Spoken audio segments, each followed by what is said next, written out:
we are both physicians.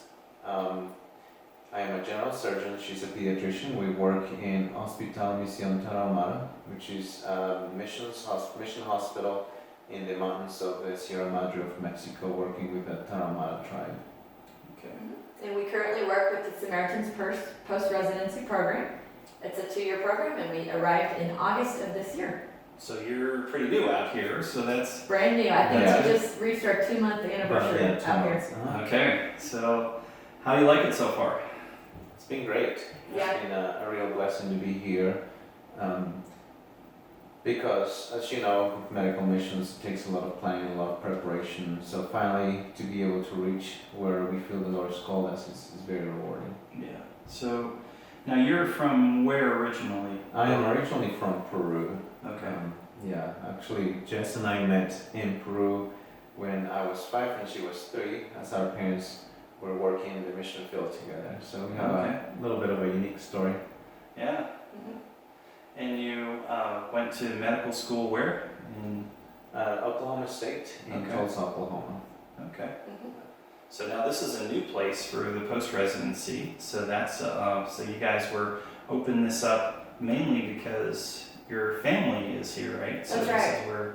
So this is kind of an interesting, kind of weird story that your whole family is here. Now your parents are here and your brother's here, Mhm. and you're here with your little ones. So they have their kids and their grandkids on the mission field with them, which is really kind of a cool thing. Yeah. So tell us a little bit about that. I think that's It's kind of a dream come true for our family. I think like Willie said, we met when we were children, and then I moved on to live in Mexico and down in the south in the Yucatan Peninsula, and then in this state in Chihuahua. So I grew up in this state, and Okay. now to be able to come back alongside my brother and my parents and work as a team at a missions base, we are thrilled, and to have our daughter grow up here is amazing. So That is awesome. That is just such a yeah, such a unique, unusual situation. I think it's really cool. yeah. So tell me, you've been here a couple months, so you haven't experienced kind of the full gamut of roller coaster of emotions and transition. And but tell me what have been your biggest challenges thus far in moving down here? Well, I would say even in the 2 months that we've been here, we definitely have experienced a lot of challenges. Granted, I think we were a little bit ahead of the process because my in-laws live here, so we knew the hospital. We were kind of a little used to the culture. However, as we moved here, many of the things that we experienced as challenges had a lot to do with us. I think that we think you're patient until you are put in a position where you really have to be patient. And like Jess and I were talking about yesterday, how we had to mix our own IV fluids because certain IV fluids, especially for pediatrics, are not available. Having to do our own titration of medications, mixing our own drips and things like that we're not used to before. And so I think, at least for me as a general surgeon, it was a little challenging to not be able to do a bunch of cases back to back like I was used to in my training, but kind of take baby steps, getting used to the culture, the nursing staff getting used to my style of management, the OR staff. So it's been a big process to kind of get used to the mission field. I think we are kind of finally melding into the fabric of this mission station, this hospital. It's been a process, yeah. Mhm. What would you say, Jesse? What have been your biggest challenges since you landed here? So I agree with what Willie said. We have teamed up at 2 a.m. to run lab work and being stretched in new ways that we didn't anticipate. I think what's different about our location is when people think about Mexico, they think, a little ranchito or a little, village with people with their donkeys and they're, speaking Spanish and warmly inviting you into their homes. Or maybe you think about Cancun or some of these tropical destinations, but where we live is a very isolated area because the people have really shut themselves off from, if you will, modern civilization to preserve their cultural identity over the past 500 years. And so they've been very hesitant to accept medical help or any type of help from outsiders. And so not only does that separate us, but the language is a completely different tonal dialect. It's very difficult to understand. And so though we speak Spanish fluently, we have not been able to have that real personal, heartfelt, connecting conversation that we all desire to have as doctors. And so Willie and I currently are working on learning that dialect, which is an exciting opportunity, but a very real challenge. For me, also, just that there is no pediatrician in the entire mountain range. And so I came on board with a couple years of experience, and we're talking about 90,000 people or more, many, many children, many severely malnourished children. And so taking on such a large scale challenge as malnutrition and childhood disease, basically non-existent vaccinations and all of the preventable illnesses that come with that and outbreaks. Those are some of the challenges I've found, but I think a blessing through that has been how God is using that for me to connect with other pediatricians all over the world who have had those experiences and have information to share. And I felt like I've grown, even in these 2 months, tremendously. So. That's got to be hard, because most of Latin America, you don't see a lot of severe acute malnutrition. But in this region, that's very, it's very prevalent. I found that really interesting because I wasn't aware of that. Because everywhere I've traveled in Latin America, there just hasn't been that level of malnutrition that we see in Africa. But you are really seeing that here. Yeah. So you're going to be doing a little project, I understand, in the mountains, or maybe trying to work in some of the villages on this, because like a lot of the malnutrition programs we see, they set up kind of a living quarters at the hospital and they bring families there, but you're telling me that's not the case here, that they're not going to stay, that they just kind of disappear on you and back to the mountains, so that you need to kind of think strategically and how to address those things. Yeah. What were you, what is your first step in now? What were you thinking? That's right, yeah. So it's a big project. There are about 180 individual communities that surround us that are completely unreached at this point. But we're going to start with a small scale. So we're looking at 5 different villages right now. And we work with CHE, or community health evangelism teams, that are already very active in those villages and have trusting relationships. And what we're going to be doing is going out and partnering with them and registering all of the children, doing a risk assessment for malnutrition, weighing children, doing a physical exam, treating acute illnesses, and really providing the parents with a pictorial health card that would enable them to track their child's health and take that with them. Goals that we would like to bring in would be a water filter for each household, as one of our challenges is a lot of diarrheal illnesses. Also, we'd like to look at some fortified corn maize, which is a product that they already eat and they grow locally, and so we'd like to add in some fortified elements to that. And we've already had success for the past 10 years. I have a friend who's been doing that in another region of the country, and so we're going to be doing that. And then just having, I'm looking at actually working with some local Tarahumara women who I'm hiring to go and visit these people and just follow up with them. And really we want to just establish a good trusting relationship with the hospital, that people know they can bring their kids in, that they don't have to be afraid that something bad's going to happen, but that we'd be able to use that as an avenue to share the gospel as well. That's awesome.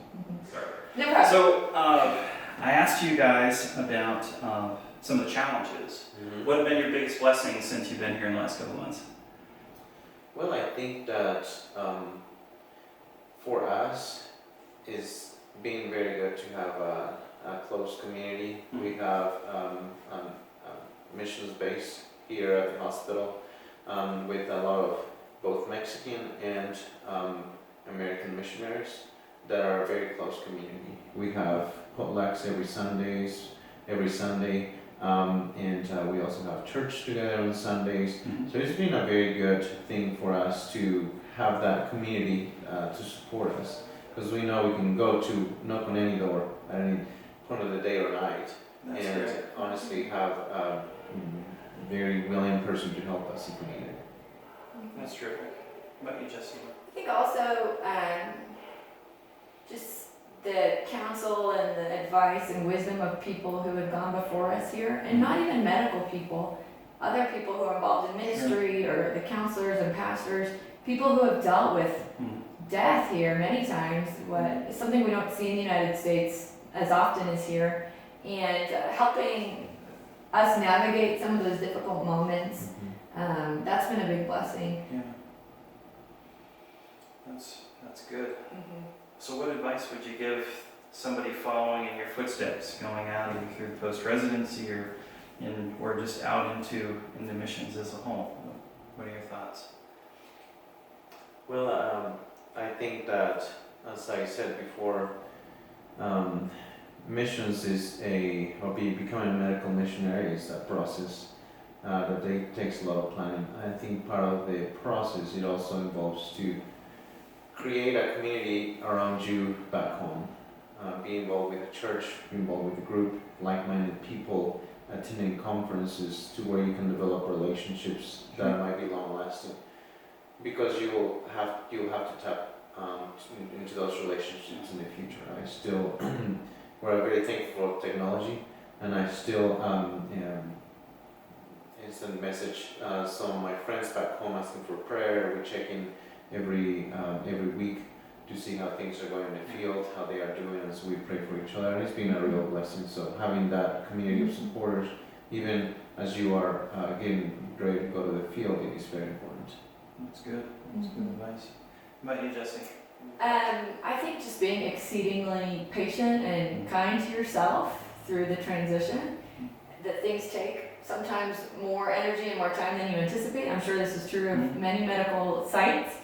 And one piece of advice we received in our training was, even if all you do is buy an avocado in a day, that's great.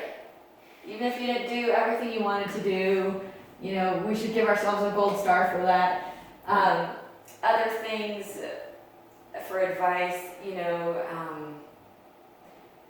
just really set priorities, family time. We always make sure we try to get away at a certain interval. And some of the good habits you develop at home will carry you through the mission field. Like, we celebrate our anniversary every month. We've done that for 12 years, and things like that help us, Other things like packing Christmas ornaments or things that are special to you, making your home environment a place of refuge, I think is very important as you're dealing with some very difficult situations. That's good. Well, thank you guys for taking time to do this. Oh, do you want to talk about what the process was for going through Samaritan's Purse and the post-residency? Because I think I'm going to talk to them at some point, and so they can share a little bit with folks that are interested in that program. But maybe you can tell us a little bit about that program and what it was like for you to go through that with them.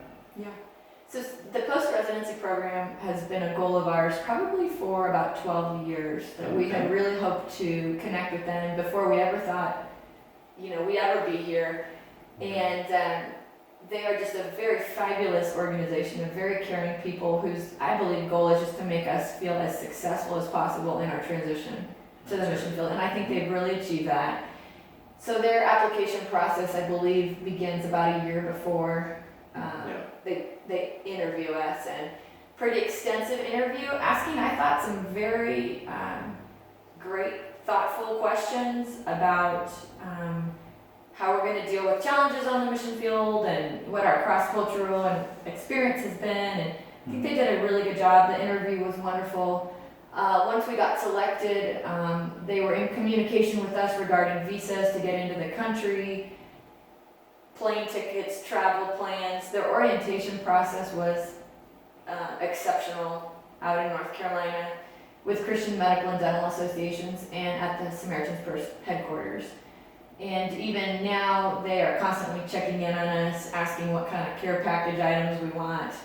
In every way, supporting us in language learning, praying for us. And I think another blessing of this process has been the network of other post-residents that we have communication with via WhatsApp or texting, the people in Ethiopia, how you doing, what you learning, and to know that we're not alone in this process is very encouraging. That's awesome. Yeah, it's been a very good process for us. American Spurs really has a finger on trying to put medical missionaries out into medical mission hospitals. That's a very much something that is very needed at the moment, which we actually didn't realize that. And so it's been very encouraging to again be with like-minded people and knowing that Samaritan Spurs, at least the post-residency program, their only goal is that we are successful. And so they pour their hearts, resources into that, even to the point that every morning Samaritan Spurs has their devotions, and there is a picture of both of us in the area where they do prayer, and they can actually send us a message saying I'm praying for you, and I actually have received a couple of those already. People saying we're praying for you from North Carolina. Yeah, that's great. I mean, I love the whole concept of, because I think the challenges and the whole post-residence came about, I think, because it's hard once you get settled out of residency and you buy cars and buy a house and then actually getting in the mission field seems to disappear, even though a lot of people really had that heart and they wanted to go right away. So this program really helps you guys for 2 years to get launched. Absolutely.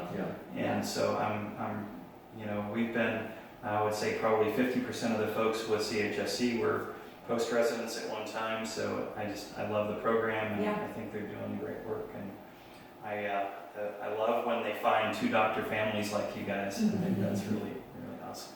Yeah. So thanks for taking time out to spend some time and chat about these things. You're welcome. No, that was great. Thank you. Well, thank you guys. That's awesome. Yeah. Great. So,